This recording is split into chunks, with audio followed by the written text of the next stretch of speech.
I was fine with it on Saturday. I know, because it's a nice break from our previous Saturday, but it's like these are two teams, the Ravens and Steelers, that had 3 games in 11 days, and then they had a chance to give them a Sunday, and they still gave them a Saturday. It's fine. Just end our season a day earlier. That's fine. Just put us out of our misery. Yeah, let us enjoy the off season. Let us enjoy some playoff football. Yeah.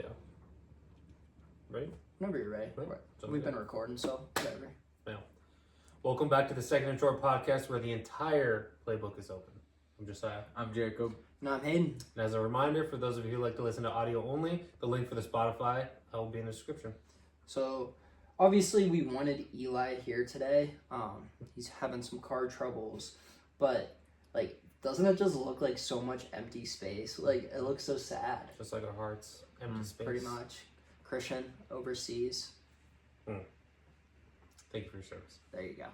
I was gonna say. All right. I thought I It's been kind too of long. It's been too long. It has. It's been a month. Christian came home, obviously. So, then some weather hit, and then me and Eli went to New York City, and then Christmas and New Year's was on our recording day. So it's been hard, yeah. But we're back, and we're back a little bit differently. We're down a light. Our TikTok got banned. What? We made a new TikTok, or really an old TikTok. What? We're posting on that TikTok. Till that one gets banned. All right. So that's become a thing. People, like friends and family, Christians specifically, are like, yeah, I just reported your TikTok. So That's hilarious. you know what? Fords love adversity, though. We'll overcome. That's what we do here at the Second and Short podcast. So I don't know if you heard, but a lot of coaches got fired, or really, a lot of coaches kept their jobs, which was a little bit surprising. Let's actually start with that. Are you guys good with that? I'm throwing a curveball right as we do it. That was kind of the story to me. There were a lot of surprises. Typically, we've gotten used to this like new age of football where it's put up or shut up. There's no patience in today's league. GMs and coaches get fired. We didn't see that this year. We saw a lot of patience, which was weird. Antonio Pierce originally thought to be staying. He's had a press conference. He was fired today. But I just want to go through in each of our biggest surprises, whether it was somebody leaving, somebody staying, or something completely different. Josie, you want to start us off? Sure, can. I don't know. I think, ones that come off the top of my head, I feel like everybody's like making a lot of fuss right now about the Patriots one with the Gerard Mayo and the 1-year one. But I don't know if you guys remember, but on one of our podcasts previously, is like I said, this like you kind of either have to get rid of him or commit to him for at least 4 more years with like a rookie quarterback like that. So when I'm looking down through this list, like I wouldn't say that this one is like a huge surprise because of everything that they have going on in the organization, but like I would say just with how inconsistent they've been, like the Jaguars, like Doug Peterson's a Super Bowl winning coach. Like he's shown that he can do it, and like yes, they've had a lot of injuries, but that team just like is so surprisingly bad, just so consistently surprisingly bad. But I guess that would be my biggest surprise. Is like I don't even know that they can fix it by bringing in a new guy. Like yes, system's nice. Offense, you should be like they seem that they have all the pieces that they should be clicking, but they're not. And so I guess like I'm not as surprised by the head coaching vacancy, but I'm surprised by how bad they've been for the last like X amount of years. So Yeah. I'm gonna piggyback off of you because that's my surprise. Trent Baalke staying. I'm a big Doug Peterson fan, but with that said, the feeling and the look of the locker room from an outside perspective seemingly was over early on in the season. Like. We were talking about Doug Peterson leaving like week 3. So it didn't, once Trevor went down, didn't seem like there was too much that really could save Doug Peterson's job. I guess I just thought that Trent Baalke, the GM, would be gone with him. I don't know if you guys remember a couple years ago. It was actually the same year that AB ran off the field, but the Colts had Carson Wentz and they were vying for a playoff spot. You have the Jaguars who are tanking. They were showing up to the Jacksonville Stadium wearing clown masks, like just completely obliterating Trent Baalke. Trent Baalke somehow survived that. Yeah. And if you look back through Trent Baalke's career, that's been a recurring theme.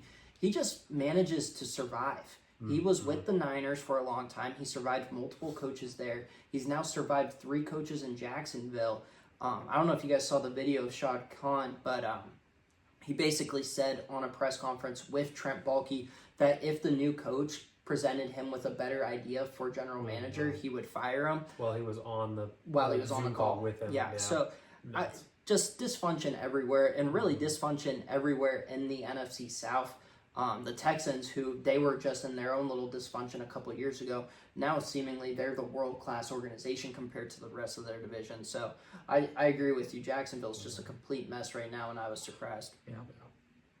I will hop on the train of the Patriots with Gerard Mayo. I think that, like, they made such a big deal about hiring him, like Ring of Honor guy, like with the organization, like, oh, this is our guy. And then, like, to only give him 1 year with a rookie quarterback with no weapons, like the worst weapons in the league. And Drake May made some of them look good, which, so, like, that's a testament to Drake May and how, like, his future is potentially pretty bright. But, like, you can go into this next season, plenty of cap room, like, you can make moves, maybe sign a T. Higgins, maybe trade for a Garrett Wilson, maybe draft a weapon. Like, you can do a lot of things to, like, juice up this offense. And Gerard Mayo's supposed to be a defensive guy. Now their defense, now that is the one knock where it's like, he's supposed to be a defensive guy, and the defense was, like, worse than last year. So I get it, but they did have some injuries on that side of the ball. They lost Matthew Judon in the offseason, or did they trade him, or did they lose They him? traded him in the preseason. Yeah, they because traded he was him. holding out. Yeah. Yeah. Traded Matthew Judon. I mean, their secondary is still solid. Like, they could easily bring in a couple pieces and revamp the defense. I'm not, like, sold that Gerard Mayo can't fix their defense. So that one's pretty surprising to me. Like, that was their guy, like, and to only give him 1 year where, like, you knew the offense had no chance to be explosive, like, with just who was there. So, like, Ramondre Stevenson. yeah, exactly. Yes, like, you have Ramondre, you have a couple veteran tight ends who flash here and there, but, like, no X receiver, no slot receiver, like, no one who can, like, take the top off of the defense, like, just terrible around weapons for Drake May. Yeah, no, I agree. One of the reasons why the Mayo firing happened and it was rushed is because we all know the front runner for the Patriots head coaching job is Mike Vrabel, and I really think Robert Kraft looked at how much time he has left on this earth, plus just how good of a coach Vrabel is, and realized that this was his one chance to bring Vrabel back and needed to act on it. Vrabel was trying to get some leverage, interviewed with the Jets already. His buddy Tom Brady, I think, might be recruiting him to come to Vegas. So a tug of war might be at play. Vrabel, along with Ben Johnson, the Lions star offensive coordinator, are the top 2 names in this cycle. But I did some digging, and there are a lot of names that I think are worth bringing up, even with fewer openings than we typically see. So I just want to do a quick 3-round draft of these coaching candidates, and we'll do it in honor of Vrabel and Johnson just because those are the 2 chalk names. It would be a big surprise if both of them don't end up with pretty much their choice of the litter when this is all said and done. We can start with Josie. I'll go last, and we don't even have to snake it because I feel confident that there's so many guys that I'm going to be good. Yeah, I mean, there's an endless amount of names on any list when you look at coordinators, even guys that people aren't talking about right now. Yeah. So part of me, I have 2 guys specifically that I want. I'm trying to think about who I can get in the next round who you guys won't possibly take. And so I'm going to go with this guy first because it just makes way too much sense in my mind. I mean, you've got a guy who was a first overall pick just this past year, and you have a guy sitting there who's having a great season as an offensive coordinator. And I think that that's going to be a really big buzzword this whole offseason is offensive coordinator. And so, like, I actually have a list of all the offensive coordinators listed up here on my computer now so I can see them because I think that's going to be a really, really big pushing point right now. Yeah. I know on McAfee the last couple of days they've been talking about culture builders and things like that, but, like, I think with how much offense is pushed to the front right now, I feel like you have to have an offensive guy to really, like, thrive in the league. And so obviously I'm talking about Caleb Williams and I'm talking about Cliff Kingsbury. You know, they had that connection at USC. Caleb Williams was a Heisman winner. Caleb Williams was his first overall pick. And at least part of that can be contributed to the system that he was in with Cliff Kingsbury. Now, can Cliff Kingsbury come over and they run the same system that he's running with Jaden Daniels? No, obviously not.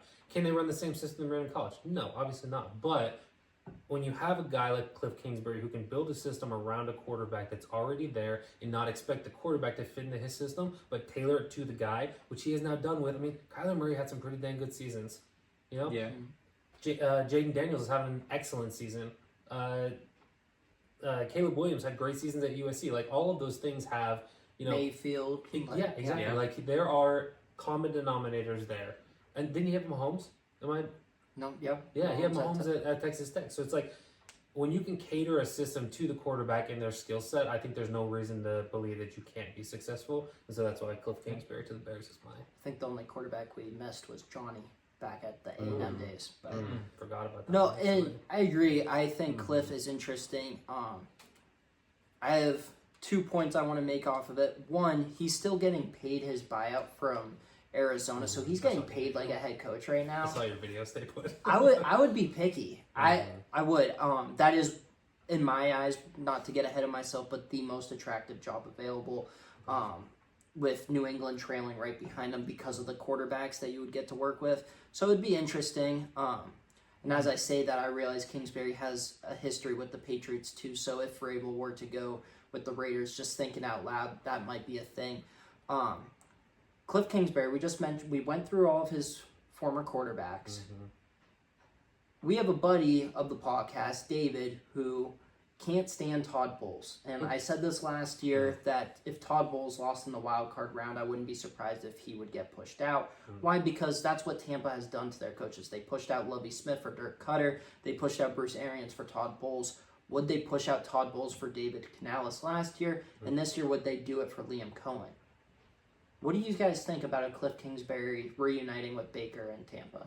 I think that's just an interesting one to keep an eye at. That is one of those jobs where I would for sure, like, if Tampa Bay becomes open, that to me is the most desirable job. Sure. So, Yeah. That'd be cool.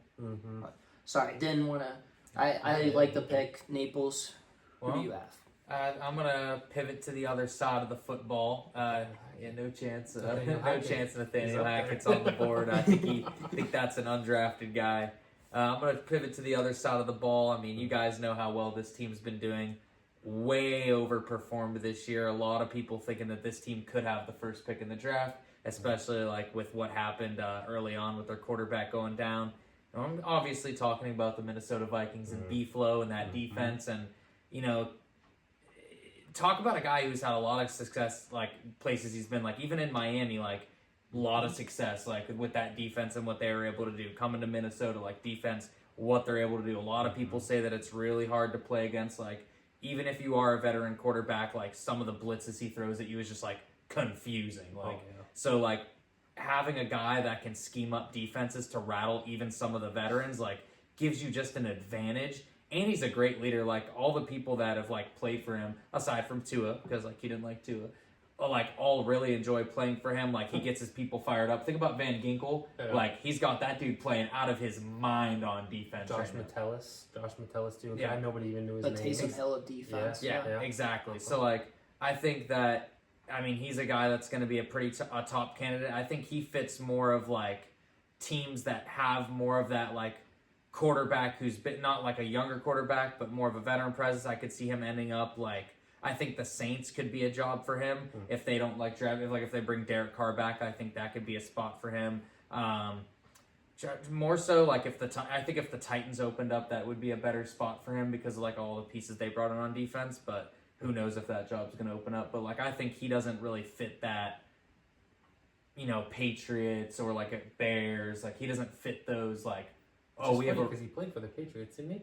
He coached. He didn't He play. coached there. That's Yeah, right. he Okay, coached okay, there. okay. That's But- what got him his gig in Miami. Yeah. He was But- the de facto DC. Yeah, but like I don't think he fits head coach for those teams because I think they want to move in offensive directions. But like a team where you do have like a better defense normally most of the time, I think he would fit there Yeah. pretty well. I'm a big Brian Flores guy. I thought that Miami did him dirty, to be honest Oh, with yeah. you, and he hasn't really gotten a chance since then. And then Tua coming out and Yeah. attacking his character, like just didn't sit well with me either. Yeah. So. Yeah, I think what stands out to me to piggyback off of what you guys just said about Tua is the X's and O's were always good. He thrived in a Miami team that was actively trying to tank for Tua. He found a way to get a winning record, to get close to the postseason. He made Ryan Fitzpatrick look amazing. The problem with 0-8 and then won 9 straight. yeah, Yeah. the problem with him was always his emotional intelligence. Yeah. And that is something that you need in 2024 to deal with this new generation of players. However, watching how he responded to Tua's harsh criticism of his character during this preseason, it looked like a guy who was hurt. It looked like a guy who was trying to grow from everything, make the most out of every situation, and identify flaws in his character. With that said, look at some of the coaches that he's worked under. He started off working under Belichick. We just talked about that. He's worked under Coach T and Mike Tomlin, and now he's coaching under Kevin O'Connell. That's a pretty good, Emotional intelligence. yeah. Pretty line. Like Yeah. Belichick doesn't have the emotional intelligence of the other two, but he's just the GOAT. So I mean, still gonna learn something. 100%. Brian Flores definitely was screwed over in Miami. Miami was trying to finagle a Sean Payton, Tom Brady reunion in Miami South Beach, but I would love Flores 100% deserving. Last year, and this is a draft in memorial of Ben Johnson and Mike Vrabel, there were 2 coaches who got fired last year who I actually was so upset about. You would think that I was directly related to them. Mike Vrabel obviously being one. The other one was Pete Carroll. And the NFL has an age problem where we're firing coaches after 2 years anyway. I don't care if a coach is in the 70s, especially if it's Pete Carroll, because that guy has more energy than most 25-year-olds. So Pete Carroll, I think that he would be a good fit multiple places. Maybe returning to the Jets. He was the Jets coach in the 90s. The Raiders, for instance, I think would be another good one. He has a lot of familiarity on the West Coast between the Seahawks and USC. Pete Carroll, 100% deserving. I think he's already a Hall of Fame coach, but definitely still has some game left in him. So is that your pick? Yeah, nice. So I'm not that long-winded. No, yeah, I'm not you're that not. where I'm going to talk all that and then You're not- choose you're not- somebody else. Yeah. So my guy did make it. He's a guy who I was kind of last year clamoring for, that like, hey, he could be a guy who's one and done. He comes in and he's an offensive coordinator for 1 year, has an incredible year, and then it was like he's gone after 1 season. And everybody knew that their defensive coordinator, that was going to be the case, that he was going to be the next head coach of the Seattle Seahawks, is where he ended up. Obviously, I'm talking about the Baltimore Ravens, Todd Monken. Todd Monken has had 2 exceptional years as the offensive coordinator for the Ravens. Lamar's had he had an MVP season. Maybe it wasn't the best year of his career, but he is having now the best year of his career under Todd Monken. And if it's not this year, then maybe it's next year. But like, Todd Monken is gonna get a head coaching gig at some point. Obviously, Mike McDonald's first year wasn't great. It wasn't bad by any means, but it wasn't great necessarily. 10 wins, though. Like, 10 that's wins is it still doesn't nice. feel good, but, like, 10 when you wins look and at missed it. the playoffs in the NFC. That's insane. Yeah, I mean, the NFC had a was really elite. good Yeah, I was year. gonna say they're the AFC from last year, where it was like everyone's in. Oh yeah, absolutely. But that's my guy, Todd Monken. I do think that he's probably, we've only seen it really in one situation, at least that I can really remember. His previous job was Georgia's offensive coordinator and quarterbacks coach, and so obviously Georgia's seen sustained success as well. That's a tongue twister. Sustained success. You pulled it off. Yeah, thank you. But yeah, I think that just from what we've seen in Todd Monken, there's no reason to believe that he's not in the same category as who I previously mentioned. That he's gonna Cliff Kingsbury, where he's gonna fit a quarterback to. He's not gonna try to fit a quarterback to his system. He's gonna fit his system around the quarterback, and I mean that's something that we praised John Harbaugh for years with Lamar, and I think that a big part of the last 2 seasons and his next step that he took was because of Todd Monken. I think he also falls under the age issue that I brought up with Pete Carroll. Obviously, he's around 20 years younger than Pete Carroll, but I believe he's in his 50s. But he's not the young, hot offensive mind. He's not 58. Yeah. So, obviously, young enough to get a look, but everybody wants the new Sean McVay, the new Kyle Shanahan, the 35-year-old something coach. But Todd Monken has been amazing with Baltimore. I think that there are 4 players who have all played in at an MVP caliber level where they would have won MVP last year. And Lamar, Allen, Burrow, and Barkley. So For sure. Naples, your second pick. Now, this is going to be a little more eccentric of a pick, you know, maybe a guy that's flying under Is this the radar. one that you were trying to ask no, about earlier? No, it's not the one I was asking about Before earlier. he says it, let's take a guess at who it is. All right. All right, you guys can guess. Nick Saban. Wow. Bill Belichick. He's coaching at UNC. Doesn't matter. 10 million It buyout. You doesn't can matter. 10 million buyout. Here. That's nothing. 10-year, $100 million, just like Gruden got with the Raiders. All right, obviously he'd take that somewhere, but no, those are not the guys I'm talking about. I'm talking about another guy, you know, used to coach in the league, got some fire in him. He can turn this team around. I'm talking about Big Rex Ryan, baby. Bring him back to New York. I like it. Great coach, great motivator, gets the guys going. He had a lot of success when he was with the Jets before. Mhm. He can do it again. Let's Jordan Travis and let's get going. Let's get going with the Jets. So That's my pick. I think people forget how good of a coach Rex Ryan actually was.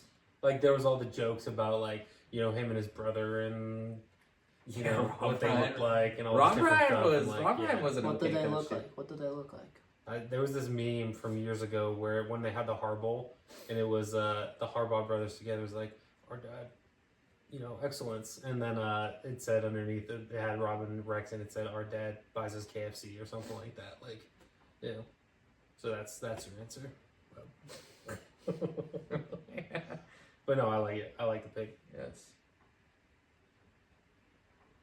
I don't know. I like it for the story. Like I love Rex Ryan, but when you look at what he did outside of those top 2 years, like his peak was 8-8. So I don't know. In a good division though, in division with Tom Brady. To be fair, so you got 2 guaranteed losses a season. But that's Just the thing; in the they would division. beat the Patriots like once. Yeah. But I really do want it to happen, despite what I just said, just because I think Rex Ryan is hilarious and good for the NFL. My second pick is also going to be a former NFL head coach.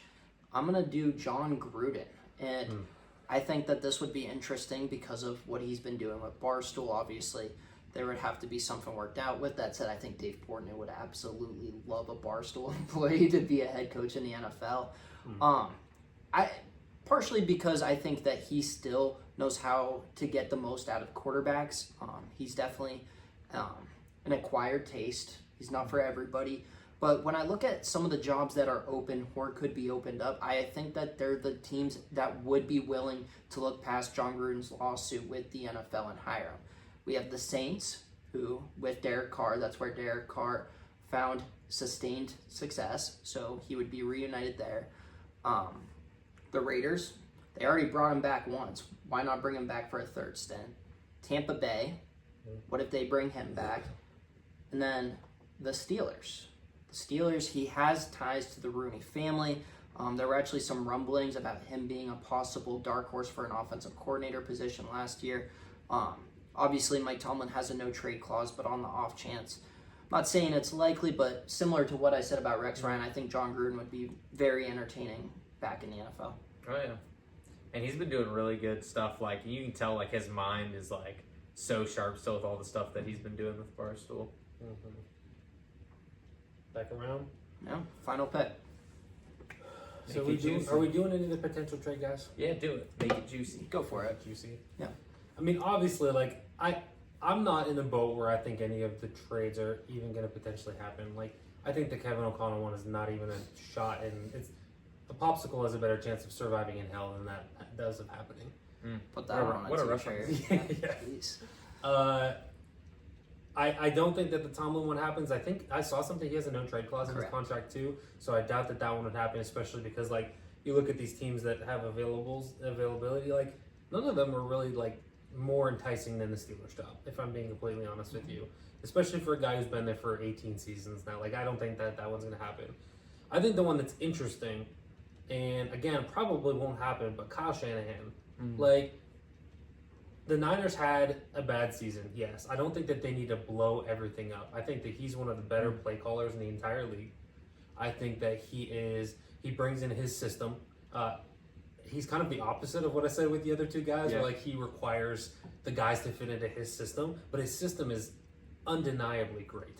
Like it's you can't really look at it and say like, oh, he's the problem. I just think that they need some kind of change in order to make things work. Like I think that the players are getting worn out. I think they're getting sick of the same old monotony of everything. Like I don't know where he would go, and I don't know who would offer enough. But like you're talking about multiple firsts for sure to get Kyle Shanahan and more, to be honest with you. So I think we're probably a year early. I think that this is a conversation we're going to be having next year. Doesn't there just seem to be like almost an Andy Reid feel of things? And this is always what I say with the Fire Tomlin crowd. Steeler fans deserve more than what Mike Tomlin's being, what he's been in the last 10 years. But also Mike Tomlin deserves a lot more than the crap that he has put up with from the Steelers fans. And Andy Reid, look at what happened with him and the Eagles. He was there for over a decade, was really just couldn't get over the hump. Yeah. He leaves. He confirms a Hall of Fame career. He ends up with a potential GOAT at quarterback. And now he has an argument to go down as the greatest coach of all time. If he coaches long enough, he will have the Super Bowls and he'll have the wins to compete with Belichick. Yeah. But then also look at the Eagles did. The Eagles won a Super Bowl 6 years later. So it can be mutually beneficial. That's kind of the sense that I'm getting with the 49ers. There's going to be a lot of different players on the team next year. I think Debo's in danger of not coming back. I think Kyle Juszczyk's in danger of not coming back. I think Kittle, they'll find a way to work it out. But you gotta keep Kittle. I think that that's kind of the road we're headed down. And I think that this year they kind of started that rumor mill. It was obviously a disappointing season. I wouldn't be surprised if next year the three of us are sitting on this couch and discussing a Kyle Shanahan trade. Yep. For sure. Now, I'm going to go the opposite of where you just went. I think a team is going to blow it up. They already got they got some people wanting out. It's from a Shanahan tree. Talking about Mikey McDaniel. Here's a guy that needs out of Miami bad. They got a whole lot of dysfunction going out of there. Tyreek wants out of there. Tua can't count right. He's got his fingers messed up. Things are just bad. You know, they have had He no didn't success. stutter. They He have just- no success with what Mike McDaniel's doing there, and I like him a lot. I think he has a really great offensive mind. It's just like, quarterback can't stay healthy. You get to the playoffs, you play somewhere cold, you're cooked. Like, let's get him somewhere where he has a quarterback that can play in all the elements. So that way, when they get to the playoffs, they can, succeed. Yeah. You know? Did you say Pittsburgh? I said we'll just trade Mike Tomlin for Mike McDaniel. How about that? Bring a different Mike. That could be the difference. And then they can give us like a second round pick as well. Could be. But I think As Madden as that sounds, I'm kind of like, okay. Like, I mean he's a guy that like brings a lot of like offensive firepower to your team, especially like when you have good weapons. So like you bring him to a team that like is gonna have some weapons or has the ability to bring in some weapons, and like what he can do can just like immediately flip the switch for someone's offense. Like, I don't know, like you've seen what he did when Tua was healthy. Like, dude looked like an MVP caliber quarterback, and I'm not a Tua guy. You're talking about last year. Yeah.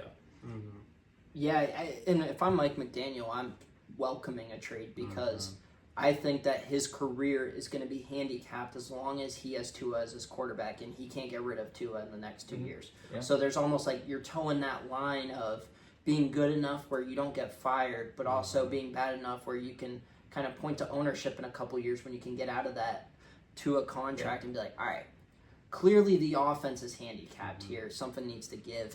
I think that last year made a lot of people forget what Miami is. It's where players go to retire.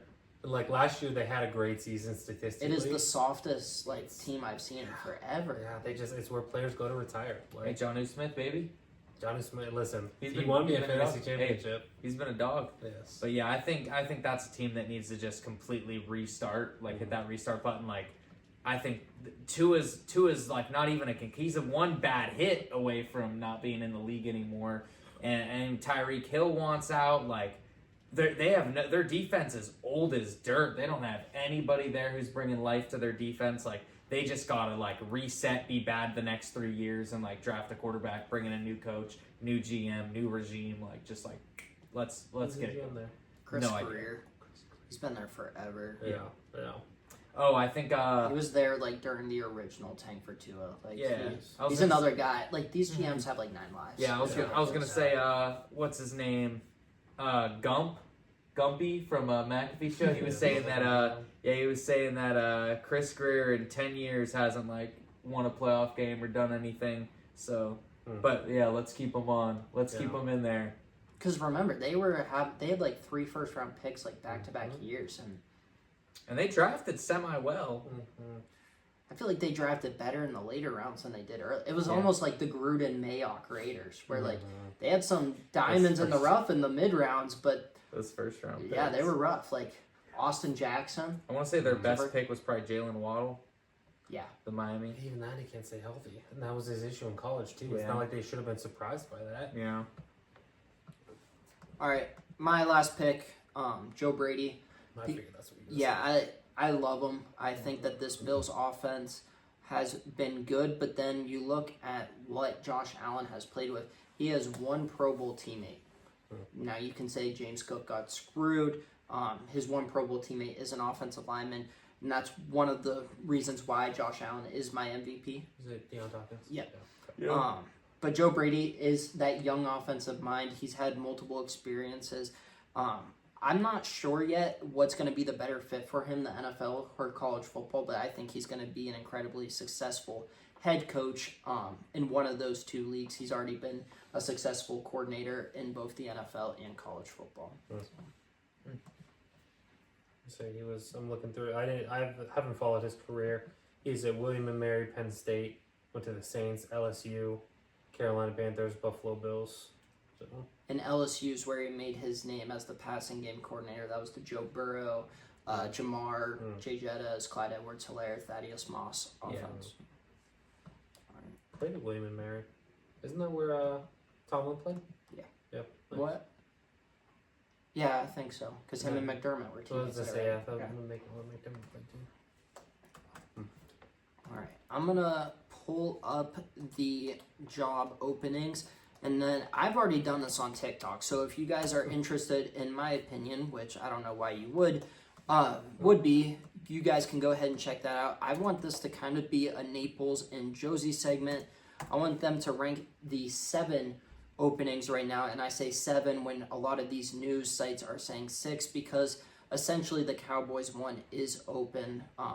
Mike McCarthy is going to be interviewing with other teams, and I'm assuming Jerry Jones is going to be poking his nose around where it's not wanted as well. So without further ado, you guys want to rank it from worst to best? Least attractive to most attractive jobs for these coaches? Okay. Yeah. What are all the teams? They were here. If you want me to put it, there we go. So you got Raiders, Jets, Jags, Bears, Saints, Patriots, and then Cowboys. So the only one that's not on there is the Is the Cowboys. Cowboys.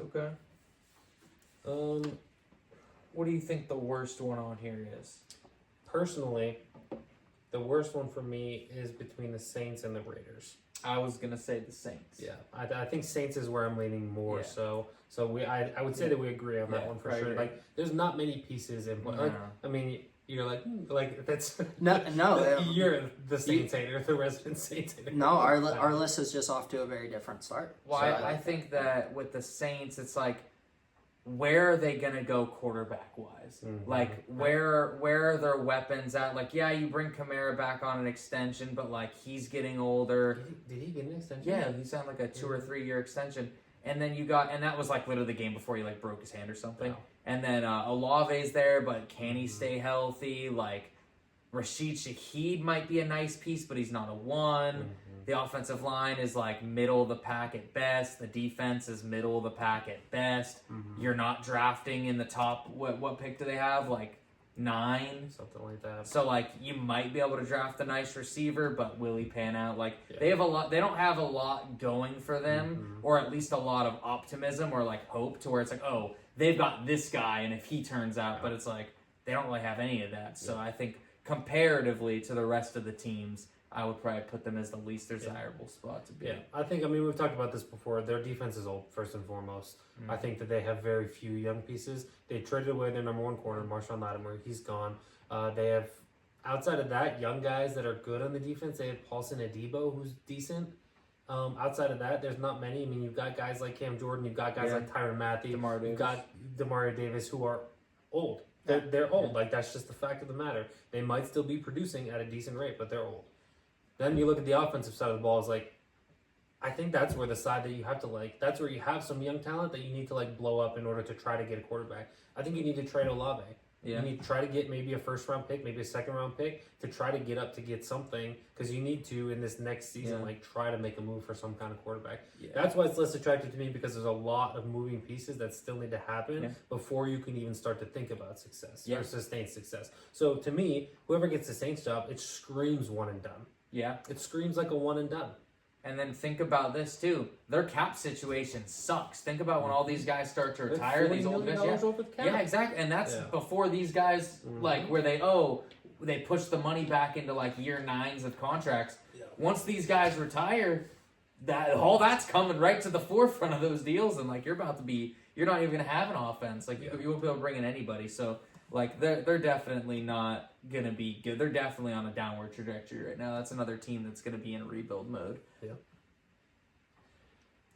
I mean, I already made mine on there.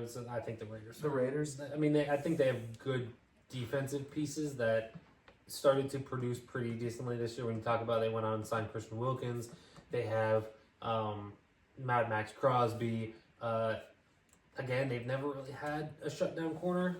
Really, in my opinion, I think I mentioned that during our draft stuff. Is like you gotta go get a shutdown corner. Like the last shutdown corner they had was Nnamdi Asomugha. Really, like That's where my brain went. Casey Hayward played all right there for a little bit, but like 1 year. Like Charles Woodson played corner there or only safety? Corner in the first stint, safety in the second stint. Yeah, so it's like you've never really had a shutdown corner that you. I don't think they drafted Nnamdi, did they? No idea. Actually, I don't remember. You guys keep talking. It was either them or the Titans, because then he went to Philly. Yeah. And like you look at the offensive side of the ball, you've obviously got a great young tight end. Just broke the rookie receptions record. Not for a tight end. Rookie of the year. For everybody. Yeah. That would be great to see. It should be. Rookie of the year. It should. You're right, but unfortunately, it should be Bowers. You've got shout out to Zeke. Yeah. You've got a pretty decent receiver in Jacoby Myers, but he's not a 1. He's a really good 2, I think. He's a high end 2, in my opinion. And then your running back situation sucks. Zamir White is probably shout out to the people who bought into Zamir White. Alexander Madison. I still don't know why they brought in Alexander Madison to do absolutely nothing. Yeah. And outside of that, like your quarterback situation kind of sucks. You have one really good offensive lineman in Colton Miller. Outside of that, like again, it just I wouldn't say Powers Johnson can be anything. Yeah, exactly. And like I'm not going to say he lost the game for them because I think the refs changing the call lost the game for them, but if Powers Johnson doesn't do what he did, there's no call to make. Powers Johnson catching a stray. Yeah, and listen, I like him. He's played pretty well so far, but they could have given the Chiefs another loss. I think I'm going to have to disagree on this one. Where my mind's going is going to be the Jets. Now, let me tell you why. And there's really only a couple small things, because everything you said for the most part I agree with the Raiders, except for the fact that you did bring up Brock Bowers and you did bring up Jacoby Myers. And I think that this is purely based off me thinking that the Raiders are moving up to take a quarterback. So they move up and take a quarterback. They're 6 right now? 5 or 6. I think because they won a couple of their last games, I think they're 6. But they're 5 or 6. Either way, yeah. I think they're going to trade up. I think Cleveland is hopefully trading back. Signs show that they're probably going to trade back. Cleveland usually trades back anyway. Like we usually don't take a quarterback that early, almost ever. I think Baker. Yeah, you just trade 4 first rounders. Yeah, exactly. Yeah. So if they move up, get a quarterback, they have a young weapon on offense. Like you can spend the rest of the draft and free agency building around that, and have a couple years to go. I think that with the Jets, you don't really have as much promise. With some of that stuff, the teams are very similar with how they're constructed.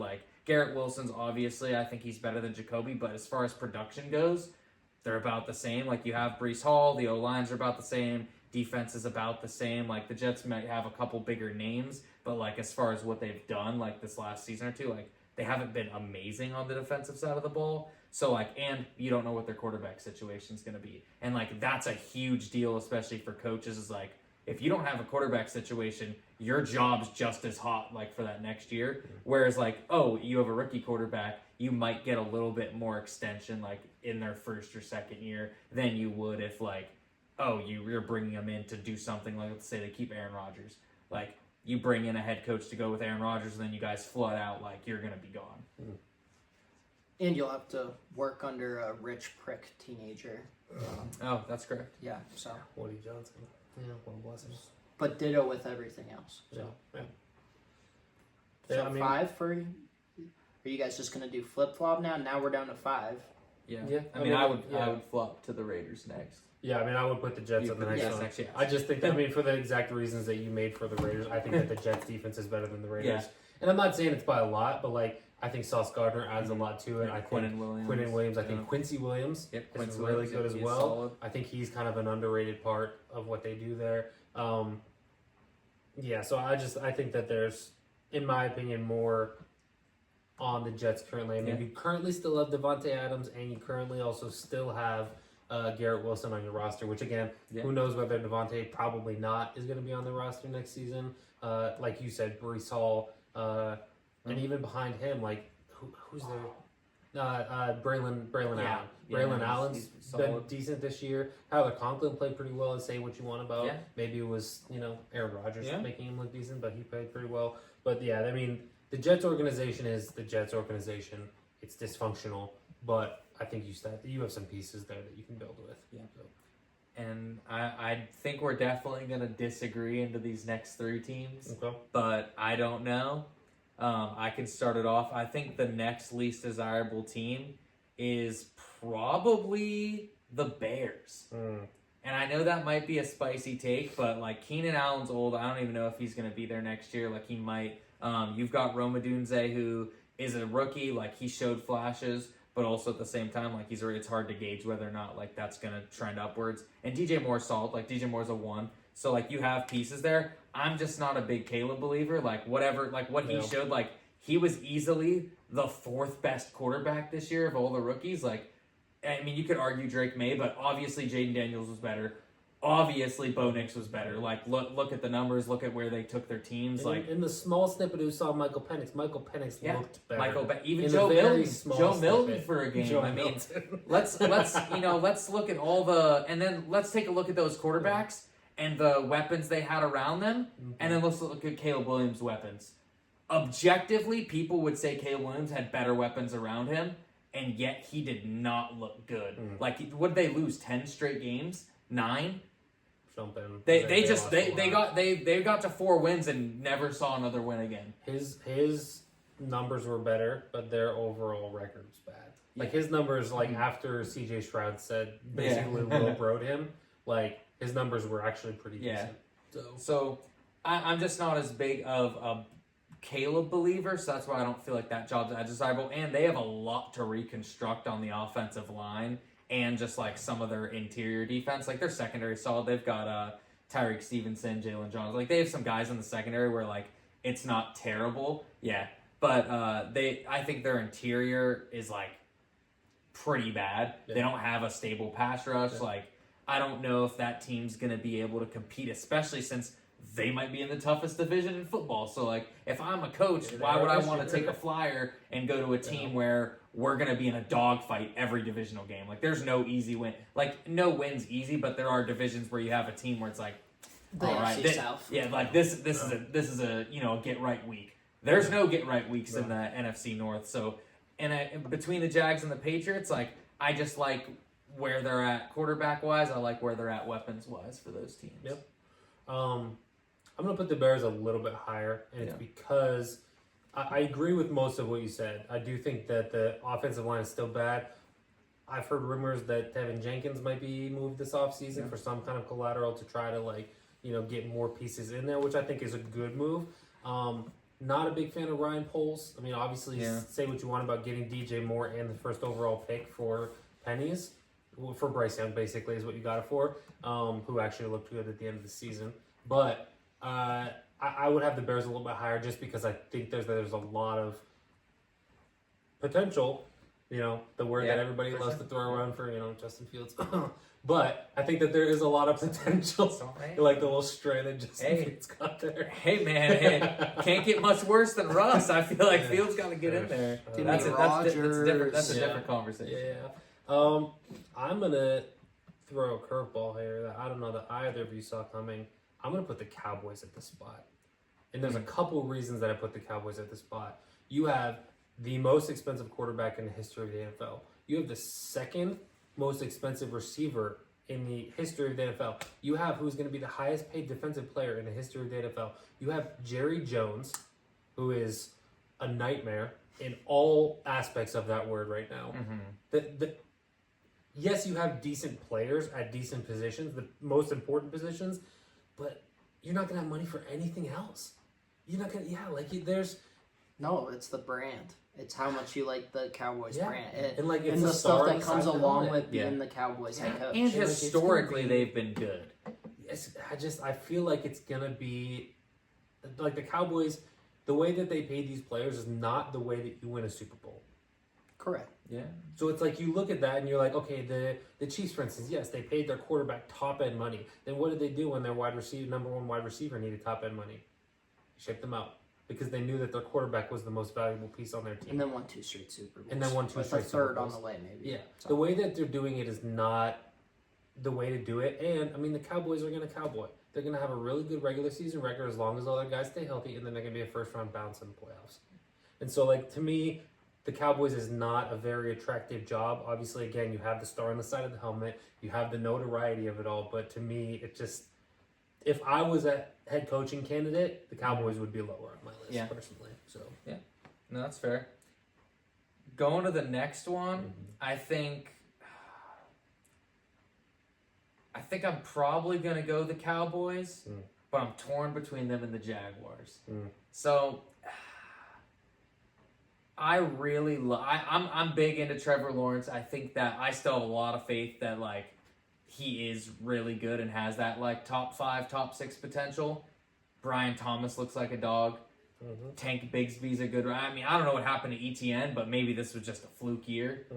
But I'm not out on their offense at all. I mean, Christian Kirk will come back. They still have the ability to draft someone. They have the ability to put some pieces on the offensive line or in that receiving room a little bit. Yeah. Or add to the defense. Their defense, not great. Yeah. But it wasn't the worst defense in the league. They have some pieces there. They have Josh Hines, Allen. Yeah. They have people. Yeah, they have Trayvon Walker, another guy. They have people who can get after the quarterback.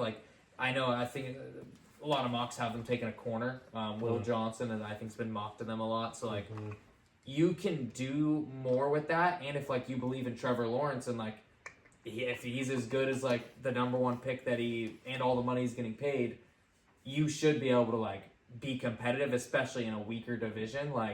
That's those are the things I look for. Do you have a quarterback you believe in, and is the division you're going to, or can you be competitive? Because that's what's gonna make you a good head coach. Not gonna make you a good head coach, but that's what's advantageous for you as a head coach to be successful in the league. Yeah. So I would say that definitely has more value than the Cowboys. I think that the division alone is probably where I give the edge to the Jaguars, is because the Cowboys are in a tougher division, and the NFC looks a lot more brutal than the AFC right now. Right. Although the AFC is top heavy with 3 teams, I think the NFC has a lot more good to great team, not great, but higher end teams. Not as high as I think the Chiefs, the Bills, the Ravens, but the Lions, the Packers, the Vikings now look really good. The Eagles, the Commanders look up and coming. There's plenty of teams all around, and 2 of those teams are in the Cowboys division. So, it's just going to be tough. Yep, and I mean, even the Giants have some pieces in place. Their defense looks to be young and somewhat talented, and then they have and if they draft Malik Neighbors. If they draft a quarterback, and it turns out you can... It's starting to become a trend now where you see a rookie quarterback or a young quarterback come in, and all of a sudden that team looks really good. Yep. CJ Stroud did it with the Texans, and they were a playoff team. Jaden Daniels came in, and they were a playoff team. Bo Nix came in, and the Broncos were a playoff team. And we're talking about teams that the years before were bottom 5 teams in the league, and all of a sudden it got flipped around real quick. That's something that is very doable in the league. I mean, they had the 2nd and the 12th pick for a reason. Yeah. Those were their original picks. It's not like they traded for them. So, yeah, no, I agree. I think the next one on my list is actually might be a bit of a surprise. I don't know. You guys might be surprised by this. We'll see. I actually have the Patriots next on my list, and the reason for that is because yes, you have a really good young quarterback in Drake May, and I think let me put a caveat in here. Unless you're Mike Vrabel, I think the Patriots are a little bit lower on this list. You have a good young quarterback in Drake May, but again, has played less than half a season. If we're being completely honest. Right? I don't think did he even play in 8 games?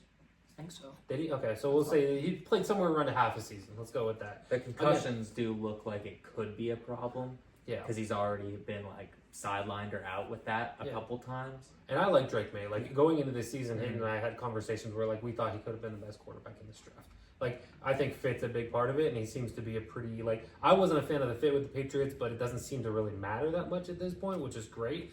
But we've said it so many times, like there's no offensive weapons. The O-line is below average. There's nothing on the defense. Like Robert Kraft seems to be a generally unlikable person, to be honest with you. I mean, look at what happened with Bill Belichick. Look I think at what most one he's done with- billionaires are. Yeah, that's fair. Like to me, there's not much that's enticing about the Patriots other than Drake May. You could talk about the potential of free agents coming there because of Drake May, like T. Higgins, like somebody on the defensive side of the ball. You've got Christian Gonzalez, who's an absolute dog at cornerback on the defensive side of the ball. Some mock drafts have them taken Will Johnson out of Michigan. Imagine those two in your secondary together for the next at least 3 years. Yeah. That would be incredible. But somebody on the podcast wanted their team to draft Christian Gonzalez. You remember? It wasn't that because the Steelers traded up with the Patriots And then to the Patriots take used Broderick that pick Jones to draft Gonzalez. at 17, and we went to 14. Just saying. I wanted Gonzalez and Brian Branch as our top 2 picks. Yeah. Instead, we got Joey Porter and Broderick Jones. Dogs. But yeah, they've been so good. Georgia Bulldogs. Sorry, that's what I meant. Yeah. Yeah. But yeah, to me, there's not much about the Patriots other than Drake May that screams enticing. Yeah. So For sure. I've obviously got just the Jaguars and the Patriots left. Yep. And I've got the Jaguars and the Bears left. Yeah. And I'm looking at those 2 teams and I'm thinking to myself, where's the potential? And you just laid out a lot of the stuff for the Patriots on what's not there. And I just gave a big speech about what is there with the Jaguars. But I'm going to put the Jaguars at 2 because, and I'll kind of make the same case, and I'll talk about why the Patriots are probably the one for me, is you talked about their defensive positions, like Christian Gonzalez, like they do have pieces on the defensive side of the ball. They're a historic franchise as far as like the 2000s and on go, right? Especially like Tom Brady era. What Drake May has shown, I think that's a team that coming into this next year can insta flip where their team is at. Like you bring in a receiver, you draft another, like either in the first or second round, like you bring in some defensive pieces, like you draft the running back in the 4th. This is a deep running back class this year. So does Jalen Polk fall to the 3, or do you? I'm hearing rumors that I mean- Jalen Polk doesn't even make the roster. I'm not high on Jalen Polk. I think the Yeah, other I'm two. not. I think, NBC Boston. I think the other 2 reported guys that. there. I think Pop Douglas and Butte have been solid guys to where they can be the 3. People But were like, talking about Javon Baker, like he was supposed to be good. He didn't do anything. this Tyquan season. Thornton type guy, I like But Tyquan Thornton. They got Javon Baker and Jalen Polk for Ladd McConkey. That was essentially the trade. Yeah, so like they've got a lot of stuff going for them to where like I can see the quick turnaround. Like I can see them being as good as what the Texans did with Stroud or like where the Broncos or Commanders did like this year. Obviously it won't be Drake May's rookie season, but I think they are a team that can flip it around really easily, like because you have that quarterback on a rookie deal. And then the Jaguars put them at 2 just because you don't have the quarterback on the rookie deal, although I do think Trevor Lawrence is better. I think Trevor Lawrence is has that potential. They have Brian Thomas. Like they do things like they ran the ball solid like with Tank Bigsby this year. Like they can do a lot of things, and like I said, weak division. Like why wouldn't you want to be there? Like if you believe in Trevor Lawrence like I do, like why would you not want to be the Jags head coach? Yeah. So for my top 2, I mean, they're pretty close, to be honest with you, in my opinion. I think that there's a lot of similarities between these 2 as far as enticing factors. Obviously, it's the Bears and the Jags. You have a young, talented quarterback who was a first overall pick, who was touted to be the best of a generation before they were ever even drafted, which are unrealistic expectations to put on anybody. That's just the way it works, and they continue to do it every single year where it's like, oh, this guy's the next Andrew Luck, oh, this guy's the next Patrick Mahomes. I think those were the comparison between the two, or they're the greatest draft prospect since Andrew Luck, whatever it was. But they've got talent. Like they were the first overall pick for a reason. I think it's just a matter of who's going to get the most talent out of them as a head coach. Outside of that, I think both of their O-lines are well below average. I think both of their defense underperformed this season by quite a bit, but I think that both of their defenses have decent pieces on them. Yeah. And if they can put it together in the right situation, then maybe they can be a decent team. I think that both of their weapons are pretty good. I think Brian Thomas Jr. is really good. I'm not a huge fan of Gabe Davis personally, but then you've also got Evan Ingram, who had a really good season last year. You've got, who knows what happened to Travis Etienne this season. I almost said Trevor, but I guess Trevor. next season. Yeah. But who knows what happened to him this season? He completely disappeared, but then Tank Bigsby stepped up. So it's like, you've got pieces there that are what I would consider enticing. Now, as far as who I'd put at 2 and who I'd put at 1, I'd probably put Jacksonville at 2 and Chicago at 1. And the reason for that is, I mean, I don't really know much about the Chicago ownership group, but I'm not a big fan of Shad Khan. I think he's a little bit of a yapper.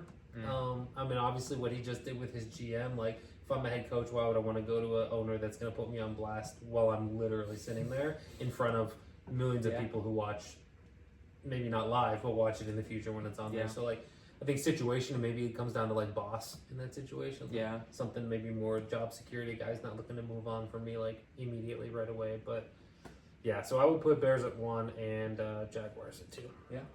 I mean, I think Saxonville's coming back. I mean, maybe. Yeah, could be coming back. Yeah, so. Good job, boys. Yeah, interesting takes.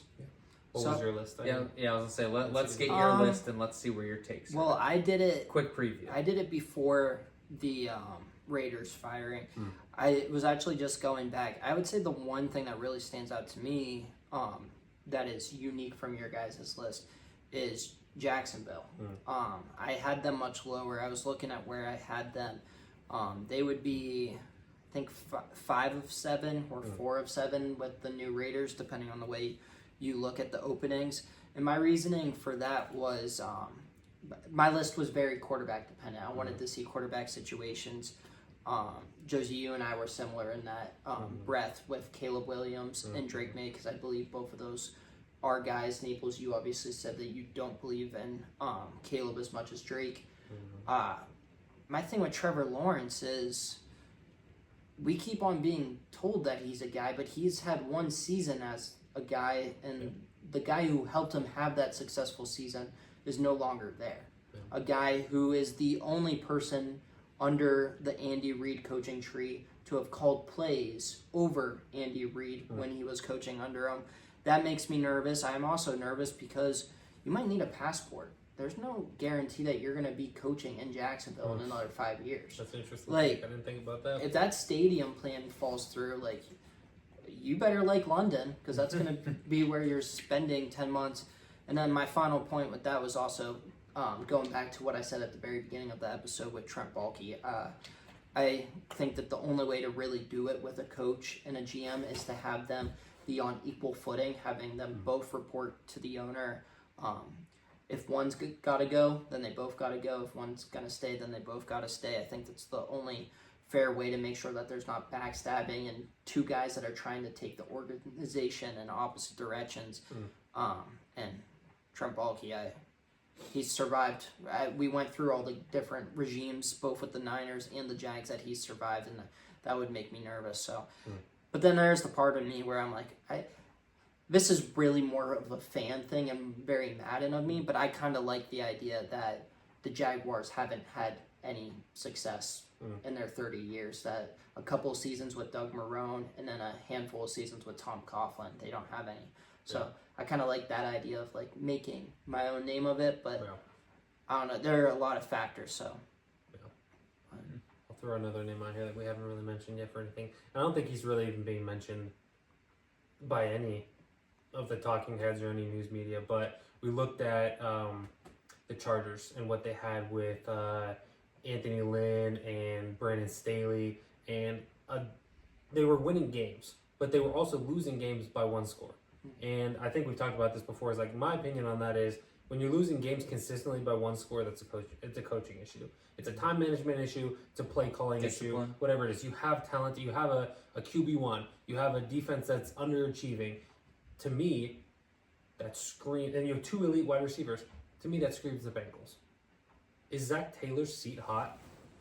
I think you know my opinion. And I think Zach Taylor needs to go. I think it's what I've been saying. Zach Taylor more egregious, but it's what I've been saying the last 2 years with Sean McDermott too. Yeah.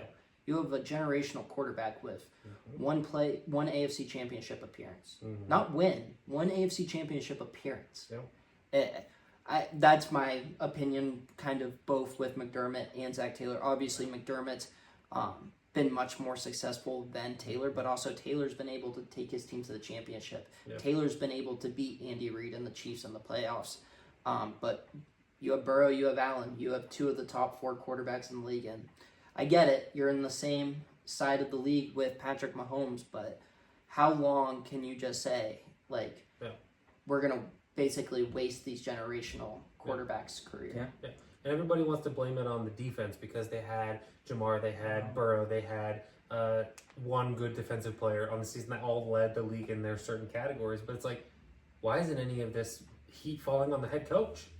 Why isn't it falling on ownership? The think Joe Burrow ownership tried to be Bengals- cheap, the Bengals let are Jesse Bates terrible walk, let organization. Von Bell Yeah. walk, and then they tried replacing with Jordan Battle and They're a terrible Dax Hill. organization. Yeah. Yeah, I think Joe Burrow likes Zach Taylor. I think that's probably why he stayed. But also, like, for what Hayden mentioned, like, they've had success in the playoffs. Like, when Joe Burrow's healthy, like, that's been some of the issue too. Is like he's been hurt a couple of years. This year, though. He was healthy all this year, and look what they did offensively. Like, he's an offensive coach, and their offense was top tier. This year, I think you can say the defense, like, it was historically bad. They lost 5 games where they scored over 30. Yeah, but they also those were all 1-score games too. And I blame that more Exactly. on ownership going once again. That's why their offense was scoring over 30, and they Yeah. were 1-score games that they lost. No, again, that's not my point. I'm not saying that the defense doesn't deserve some of the fall, but I think that when it comes down to 1-score games, it's like those are easily winnable with a play call. With What about the- But look at the timeout, way with they play. lost, though. Like, they lost in overtime to the Ravens. Like, they're losing at the end after Joe Burrow puts a game-winning drive there. Yeah. They almost lost to Denver because he got him down there, and Cade York can't make a kick. What Yeah. about the losses at the beginning of the season? It's a story every Yeah. year. The Bengals start slow. 0-2, and Yeah, he's Well, guess what? only I won think one that game in the first 2 I think weeks that's last year, very right? indicative, similar to what you said about Yeah. losing 1-score games. Like, all right, like, You're not prepared coming into yeah, Yeah. fix it. Fix your routine. Whether you're playing guys in the preseason or you're not, do the reverse. Yeah. Okay, if guys need more preparation, then play them in the preseason because the Chiefs play in the preseason. The Chiefs are the only team really anymore that plays a lot in the preseason. And look what's happening. They have a chance to three-peat. Yeah, I think this is the point that I was trying to make that I didn't really articulate with the coaching thing. It's like you look at an issue that a lot of Steelers fans have with the defensive side of the ball. Terrell Austin's game plan can't be, TJ, go wreck this game. That can't be the entire thing. And just like that with the Bengals, it can't be, Joe Burrow, Jamar Chase, go win this game for us. That's not an offensive game plan. That's relying too much on the players and not enough on their scheme or preparation in advance. Yeah. And that's, like I said, a lot of Steelers fans have that issue with Terrell Austin where it's like, okay, TJ, go get us a touchdown. Okay, TJ, go get us a strip sack when Renegade plays. Like, that's not a good game plan.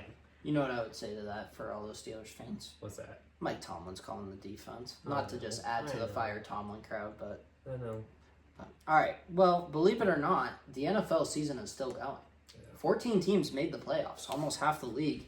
12 of them played this weekend. We've been dwelling on the teams that just like they're already looking for the future.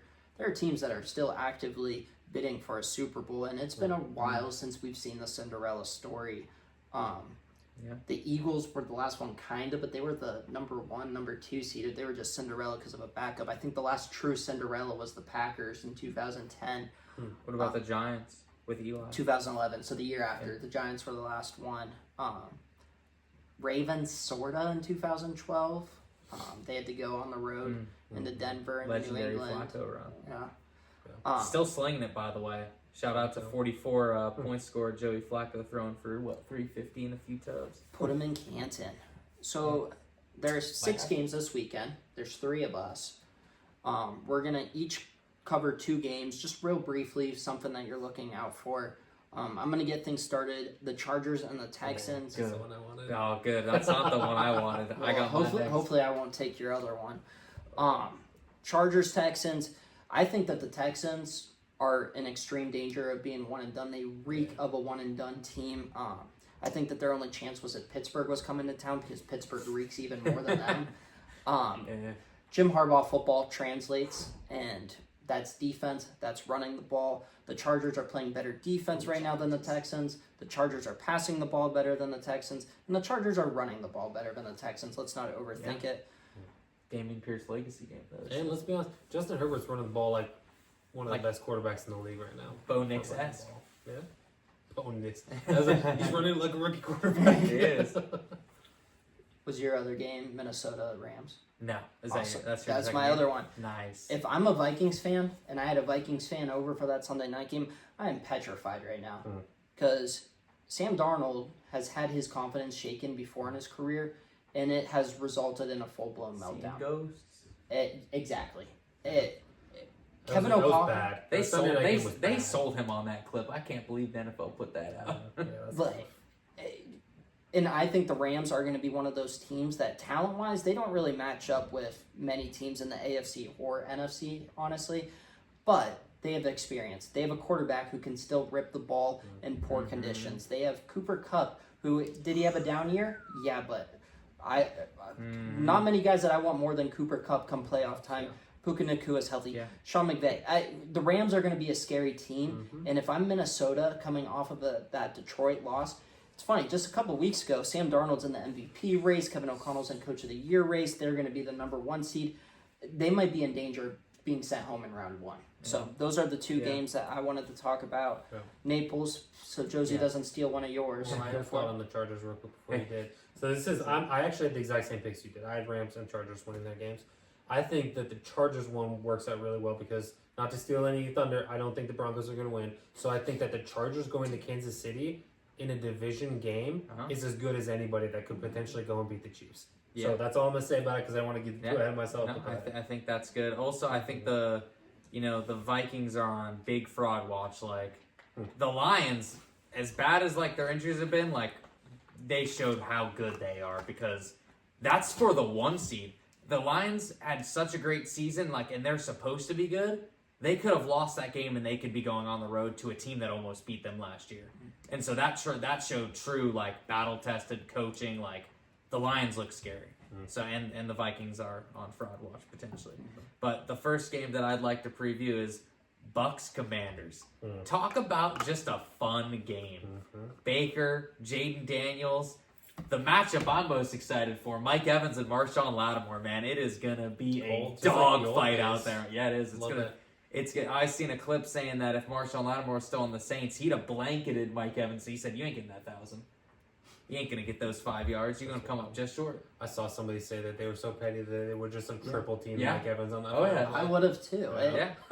Why are we just giving away records? Well, what was that? What's the guy who gave Mark Gastineau? Mark Gastineau when he approached Brett Favre. I would have done the same thing because people forget. But Baker Mayfield could have thrown a pick 6 there. Could have. I think they would have just tied it, right? They won by. They're up 8, I think. I think it was 27-19. I think they could have at most gone to overtime, or worst case go overtime. Yeah. But Buccaneers right now, Baker on fire. Yeah. Mike Evans, Jalen McMillan. They have Kate on coming back. Yeah, exactly. Let me tell you something else. Buccaneers, top 4 in rushing. They can run the ball. Bucky Irving, Rashad White, the poor man's Gibbs and Montgomery. Are we not going to mention their third running back? Third running back's a dog. Sean Tucker every now and again will hop in there. So I think the Buccaneers are dangerous. Let's talk about the teams the Buccaneers beat this year. They beat the Lions. They beat the Eagles too, right? That sounds right. Yeah, that sounds right. So all these teams that are high They up in beat the the end, Eagles in the playoffs last year. and they too. beat them in the playoffs last year. Jason But- Kelsey's last game. But Buccaneers are dangerous.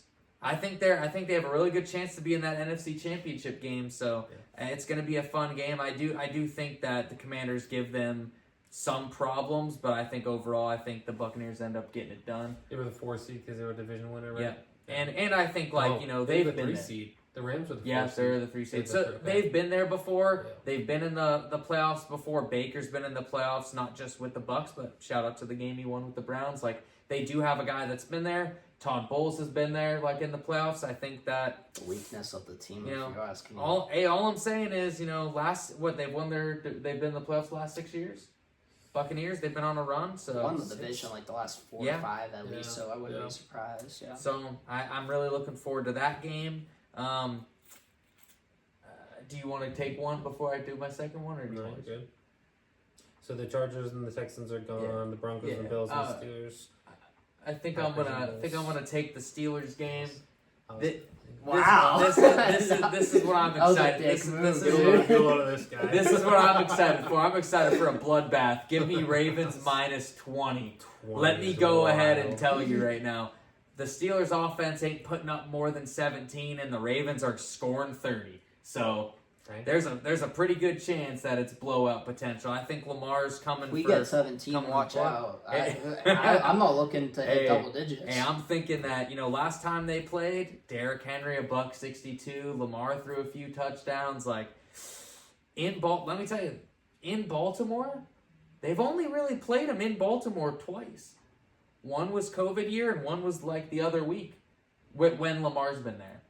It's weird. It's weird how it's shaken out with how he's was injured. They've only played Lamar in Baltimore twice. One was COVID, and one was this other week. And I think it's dangerous. I agree So I'm with just everything excited. you said. I'm excited for a blowout because I see more happiness in my life when the Steelers lose. And I agree with everything you said. Josie, go ahead and say it. What is this game? Trap game. I mean, this is It's a divisional it's a game. divisional game. And here's the thing. This is what I was gonna say if you didn't take the Steelers one is, do I expect the Steelers to win? No. But it's not gonna be this blowout that everybody expects it is. The Steelers are gonna cover because guess what? In the last 10 times they played the Ravens, guess how many times they beat the Ravens? 8. Recency bias tells you, oh, what have the Ravens done for me recently? They blew the Steelers out. This is not going to be a blowout. Of those 10 games, one of them has been decided by more than 3 points.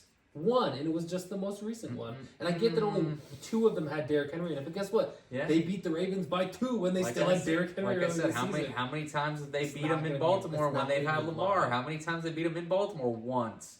In COVID. Put a band on them winning by 20. Do an alt spread at 19 and a half. Let me Put a band check. on it. Let me check the odds. $1,000. Let me check the odds. Let me check. $1,000. Let me check. Payday's Thursday.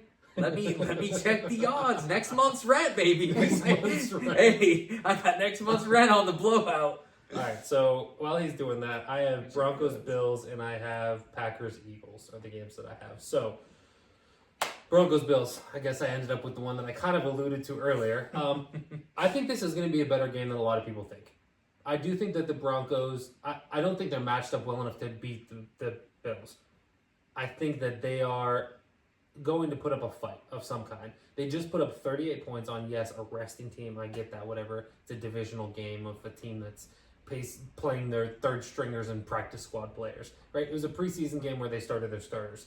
That being said, the Bills are one of the hottest teams in the league right now. They might be the hottest team other than the Ravens on the AFC side of the ball, if we're being completely honest with you. Yeah. I mean, they are red hot. They are going into the postseason. They win the wild card games. That's what they do. They make it to the next round, and then they typically lose either in the divisional or the conference championship. The Bills don't lose wild card games. Yeah. And I think that this being the 2 versus the 7 isn't as important because, like, the Broncos are still a good team, but I don't think that there's much. I don't think many people are going to be taking Broncos money line in this game outside of maybe like John Elway, right? So it was unrealistic. Just But for those of you who are looking to make some easy money, We don't care about everyone else. We want to know if you're doing We it. got Baltimore at minus 20.5. At plus 330. If that half point's giving you some problems, minus 19.5 at plus 285. You're looking at three extra money, real easy. That's all I'm saying. So what are you putting on it?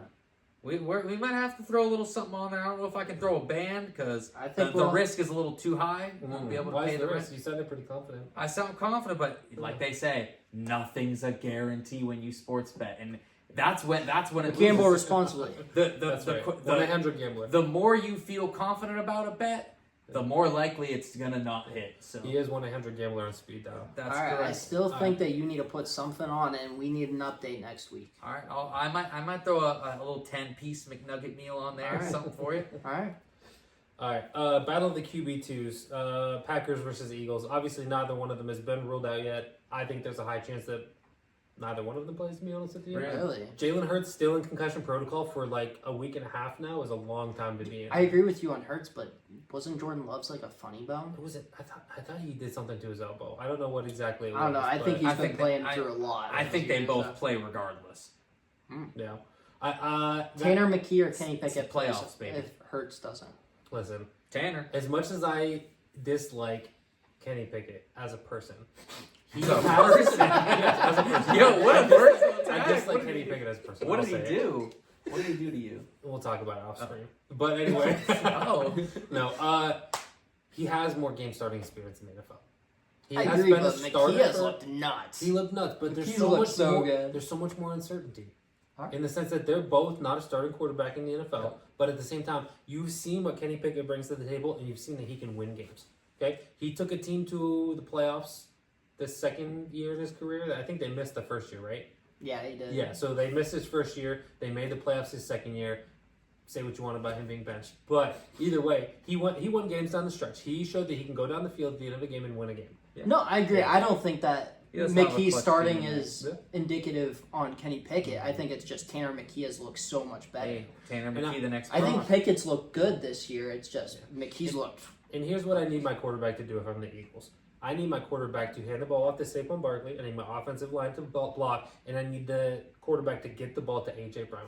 Those are the two things I need you to do. Hand the ball off to Saquon Barkley and get the ball to A.J. Brown. That's all you have to do. And tush push. Hey, I wouldn't trust them to tush push. They in this Kenny fourth and one. Pickett was getting it. Did you not watch that game Oh, where they were I pushing watched him? it. I watched it. They It sold was- my And he's parlay. got a wagon. I had a Saquon touchdown, and here we go with Kenny. I was like, "There's no way we're pushing with Kenny." And then he gets up every time. He's like Yeah. laughing out. Anyway, that being said, man, this is gonna be a close game in my opinion. Maybe the closest of the weekend. I think this is decided by a game-winning field goal. This game might even go into overtime. But Check the give me odds on that. give me the Eagles. Give me the Eagles in this one. It's Our just a gut 20 and 0 feeling. Eagles. What's that? Our 20 and 0 Eagles. It had a chance. It had a chance. Yeah, I something about this, like, I like the Packers squad. I like the Packers head coach a lot better than I like Nick Sirianni. But something about this game, something about Saquon getting 2,000 rushing yards, him losing in the first round of playoffs wouldn't sit well with anybody, I don't think. Outside of, like, maybe, I don't know, Commanders fans or Yeah. Dallas fans or New York fans. Like, I don't know. It would be a terrible end to a 2,000-yard rushing campaign for Saquon Barkley. Yeah. So, I agree, but would you be surprised? Yeah, I would be I surprised. think that if they get bounced We in the know first, you would. I think if they get bounced in the first round of the playoffs, Nick Sirianni's gone I- before the beginning of next season. With the 14-1 season. What do the Bounce in Eagles the first do? round They don't playoffs. turn the ball over. They run the ball. They control the clock. What does Jordan Love do? He turns the ball over. 4.5. You're a hater. 4.5's way too many. This is at least a 6-point spread. Parlay it. Go Parlay ahead it with and the go ahead Steelers and one. take the Eagles at Parlay minus it. 4.5. Parlay it right now. Go ahead. my water out. Hey, and those of you who want a sneaky bet, Josiah just gave you a little advice. Overtime, Eagles Packers plus 1,300 for yes. Hey, sneaky. If you're good. gambling on a game having overtime, then Oh, well, can you same game parlay that? No, No, I the, think so. the overtime is straight. And here's the thing, like, maybe it doesn't go to OT, maybe I'm just off, but at the same time, it's like, of all those games on there, that game to me screams the most. So, like, they played in week 2 in Rio de Janeiro, Yeah, but that in don't Brazil. really count. I mean, First 4 weeks, I think and Washington especially an Commanders- off-site game, like I'm not taking that. Washington Commanders Washington Commanders are one team. and and Tampa Bay. Oh, my okay. bad. I'm sorry. I thought you were saying Washington. Like versus the Commanders. Washington and I those do that as Commanders. another over OT possibility. Those are the only two, though. I agree. I think because Jaden Daniels could tie it up at the end to send it to OT. I think the Bucks get out early, and I think if Jaden Daniels can make a comeback, it could go into OT. The over/under total for Washington Tampa Bay has to be 650? like close to 50, if Put a not band? 50. That's not as much as I thought we'd get off of it. If you put a ban on those two things parlayed, it only pays out like 6,500. 6,500. Really? Yeah, Hey. I thought it'd be higher than that. Do to be it. honest with you. 6.5x your money. Right If you there. can't pay for rent, you can have Christian's rent. Hey, I'm gonna have to take a month off. Hey, you mind let me get a couple months here, half rent. Good episode. Boys are back. All right. Enjoy the football. We only Yeah. have a month Couple more left. weeks, yeah. It's that stuff.